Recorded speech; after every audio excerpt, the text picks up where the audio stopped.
Hello, everyone. Welcome to the video. It's your Royal Absoluteness here. My name is Dylan, and I got House of the Dragon Season Three's third episode here. Let's get into it. Daemon killed Otto. Honestly, would have liked a little speech between Daemon denouncing Otto for his crimes over the years. If I were him, I'd say, "You insolent little being, dare try to reach higher than your position. The High Towers are no more than normal man, unworthy of being tied to the crown, but he dare marry his daughter to the blood of old Valyria. Not even a line of kings are the High Towers. To be wedded to the dragon is higher honor than she deserve. They have tainted the blood of the dragon with their half High Tower offspring. Our blood is to be pure, traced back to Valyria, your daughter. She's not the blood of the dragon, so she has no right to rule in the name of Viserys or Aegon, but her insolence, she does so anyway." But this episode starts with Daemon taking Daeron hostage and the High Towers surrendering, or who we think is Daeron. Daeron never was taken prisoner, and the High Towers never surrendered or even treated with Daemon and the Dragon Seeds. And this trick was never played, all inaccurate. Daeron stayed with the army coming up from the Reach. They would have dealt with the two Allens, Beesbury and Tarly army on one side next to a river, and Thaddeus Rowan's army right next to before Daeron came from Old Town to burn them. Daeron would be given the nickname the Daring after this, which he hadn't in the show. Maybe now he'll be cared the Daring for this trick, but it was more Ormond who was daring in making the trick. The Allens are captured and Rowan fled. But nobody cares about side characters, especially the writers, that they slightly mentioned it last season. I was going to say whatever with Daeron now was inaccurate, but it seems this trick has kept things on course. They even said Rhaenyra never met him, which is untrue. Daeron grew up in King's Landing with his brothers and nephews. There was a fierce rivalry between the three sons of Rhaenyra and three sons of Alicent, so she would have met him. But I guess in the show, he was never there for that, even in the early point of his life that was in shown to us. Always at Old Town was here. Even when a baby, Rhaenyra would have been in the capital when he was birthed. Mysaria now has been given the title Mistress of Whispers, which is the position and reason why she has been by Rhaenyra's side, though in the books she never held the name officially. She became it only after the fall of King's Landing and was Daemon's before that. I'll get into that later. Luther Largus seems to be appointed to Rhaenyra's protector, which is never said in the books, but I didn't think it needs to be said. In the books, he was promoted to starting his own house. Not done yet, it appears. Tylan did disperse the gold, and now Rhaenyra is dealing with all the money problems. Accurate. The coronation is accurate, done so she can look legitimate. Accurate to real-world history. She sends notices to all the great houses for gold. I think that's accurate. I couldn't find it in the book, but I do remember that being accurate. It's the first attempt to refill the coffers.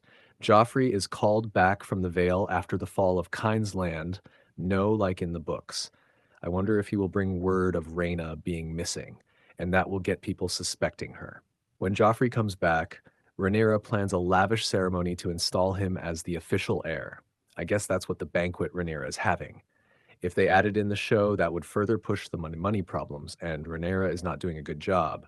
He wants to fight in battles, but Rhaenyra holds him to only defending the city if attacked. Rhaenyra seeing Jace is weird. If she kept it to herself, then the histories wouldn't record it. It might be grieving or part of the Targaryen incest DNA madness. The High Septon didn't anoint Aegon. He was too old and sickly and in Old Town tabs, couldn't travel, so Eustace did it. Eustace gives some of the accounts that is in the histories. He even says he saw Rhaenyra cut herself on the throne despite wearing armor. If I was the High Septon, I'd say it's quite hypocritical for one Septon to anoint a king than a queen while the king still lives. Sorry, I realized earlier I missaid Joffrey taking King's Landing just like in the books. But back to the rest of the script. But he didn't have to look like an Aegon supporter. I don't know why she couldn't have just used the excuse Aegon abdicated, but I guess that wasn't the official story. Saying he was dead was never used in the books.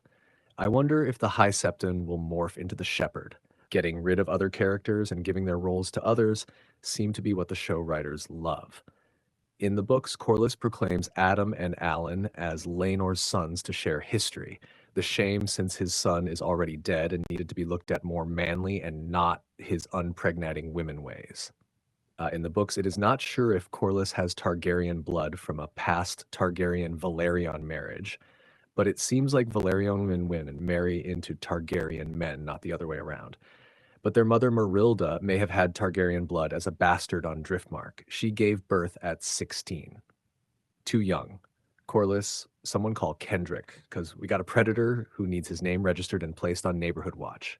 But it was Merilda who claimed it to be Laenor who impregnated, which is not so sure why she would lie unless told by Corlys. The more reputable sources claim Laenor, but it's Mushroom who says it was Corlys. Interesting, since he acknowledges that the untruthful, making things up for entertainment. Maybe Laenor was straight enough for a little while to get it in there. In the books, Corlys doesn't ask at this point to make them his heirs. I want to add this. I'm not sure if this will be in the next episodes, but Corlys should offering peace to the defiant lords, sending the half-brothers to the Night's Watch and marrying Jaehaera to Rhaenyra's son Aegon and make her Corlys's ward, while Alicent and Haliana go to a nunnery to repent. He is then horrified to hear Daemon say they burn the traitors' lords and give Casterly Rock and Storm's End to Hugh and Ulf. He mockingly offers the High Tower to Ulf this episode. To get back to Mushroom, he offers an outrageous tale of Alicent saying to Rhaenyra, her sons' deaths don't count because they are only bastards' blood they spilled. So Mysaris suggests giving her and her daughter to a brothel for a night to give birth to bastards' children themselves. It would be ironic as outrageous for a woman to suggest this be done to another woman. Definitely not the girl power positive message the show is sending. But Rhaenyra and Alicent are supposed to be hating each other right now. They should have some anti-friendship and resentment scenes with Rhaenyra now taking her captive. Not just Alicent numb and somewhat regretful, but not showcasing it that much. Rhaenyra starts looking numb to rule blocking sounds out in council scenes, just as Aegon and Alicent did when he was ignored. The bastards get their names and is knighted. Ulf is called the White because he has white hair, not a muck-ground color. Sir Hugh is also called the Hammer because of how strong and rough he is. Torrhen Mannerly shows up even though he was never in King's Landing. He was at White Harbor when Jace went north, and he treated with him and his father before meeting Cregan Stark. Inaccurate alert. Inaccurate alert. Torrhen only comes to King's Landing with his brother Medric to aid Rhaenyra with Manderly soldiers after she captured the city. He wasn't there to be buying up food stores during the blockade period. Unless it was only just arriving in the city, he did that. I wonder if they will acknowledge Jace promised Joffrey to Manderly's daughter. The only reason why they would want him to show up is if they were planning to cover the Regency, which I'm sure the show will never do. So this is pointless. Just using a name from the books. They could do a spin-off for the Regency. Or make an animated show without live actors. I'd prefer that. Nice to have him call out Rhaenyra for forcing the blockade. Daemon talks about a united Targaryen empire across the world. Never mentioned, but feels accurate. Before I get to the final detail, I want to turn to Aemond, who didn't appear, probably resting from his wounds. Last week, Aemond killed Simon Strong. They didn't do the duel that Aemon forced Simon into having after getting mad when he learned Daemon left Harrenhal. He wanted to fight Daemon, so instead, he forced a fight with Simon since he didn't hold Harrenhal from Daemon. Then, after the unfair fight, Simon was fed to Vhagar and the grandsons executed like normal. This was done after Aemond learned King's Landing was taken, so it was anger spurt.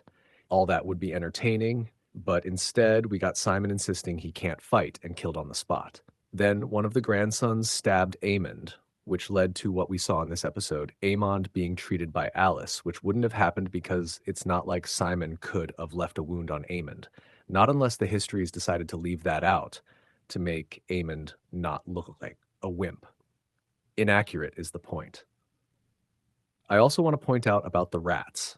In the book, after the rat catchers are killed, the solution Otto comes up with is just releasing a bunch of cats to deal with them. The books don't say if that works, so I'm not sure if there should be as many rats as there now in the books. They are mainly there as representation of the corruption. Last thing is the Battle of Tumbleton before it was the Siege of Long Table. Like a nothing battle that the only point was at the same time Richard Thorne was discovered with Maegor after escaping the city and was killed by the mob in Bitter Bridge. They were at an inn and someone trying to steal from them discovered the dragon egg and ratted them out. He died first. Richard was trying to get to Ormond's camp despite being sent to go to Old Town. Lady Caswell of Bitterbridge sent the egg to Ormond as apology. They sacked and burned the town in rage. Then Tumbleton happened. The Hightowers fought the Northmen winter wolves. Some green soldiers sneaked in and pretended to be on either side them, killing them. I'm guessing there were parallels there when Daeron snuck in and stole his dragon back. Must have had some pretending to be blacks only to turn on them. Maybe that's how he becomes the Daring. Roddy the Ruin died and killed Ormond and his cousin Brendan, so this is not accurate if they weren't involved. They must have a later battle planned for them. I'm not sure Ormond will die in it in the show. Doesn't seem like they want to waste money and our time on shoving new characters and actors, and he will just give their parts to Ormond. As for spoilers, Hugh and Ulf would become the two betrayers in the battle switching sides.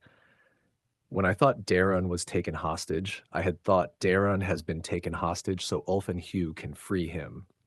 In the books, they turn over to the green side in mid-battle just because it looks they are losing. And they haven't got enough concessions for fighting for the blacks. That storyline will give them their storyline and plot point where they turn. But that's all pointless since Daeron wasn't taken. That could have been something to give the two betrayers, but they have been pretty nothing this season. I should also mention last episode they appeared at the end of the Battle of the Gullet when they started the battle before Jace joined. So the writers are diminishing their contributions. Maybe the next episode or next two will focus on them and why they betray, because Rhaenyra is probably going to send them with the Winter Wolves to fight in the coming episodes, and then they'll betray them. But that not happening in Tumbleton is not accurate. Also, by the way, why did Hugh Eight's wife leave the city when she was in King's Landing and saw the dragons?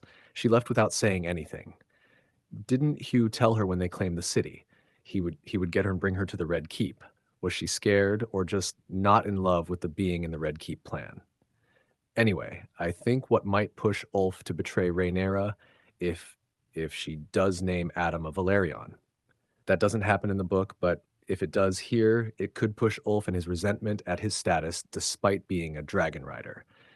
As for Daemon and Mysaria, they still had a relationship at this point, sleeping every night, which Rhaenyra approved of. Good wife. She knows something or two about marital infidelity. I'm not sure if at some point in the season they are going to go back to that relationship or if the show writers have changed completely. Daemon looks like he's headed to the Vale to find out Rhaena is Sheepstealer's rider, which I have already predicted him protecting her is where the storyline of Rhaenyra and Daemon on shaky ground because of Nettles will happen. So there's probably no time to have Daemon get back with Mysaria for even one night. It could be a spoiler. I don't know. Now, time to wrap up things I did know where to put. Tylan should be in the capital getting brutally tortured in order to find the gold, and gets so scarred he has to wear a hood to cover himself. Not dead and lost in sea. Whatever they go far. They could find him and then torture him or just leave him dead, since I don't think his small part in the end of the war matters to the show writers. As for the small council, Rhaenyra, she rejected all of her old counselors. But in the book, Maester Geralds and Bartimos Celtigar are still existent and on her council. I'm wondering if she will overturn that and allow them back on her council, since they need to still be in the story. Could be a 1 week thing before she is changing her mind, but I am done. That's the episode. Goodbye.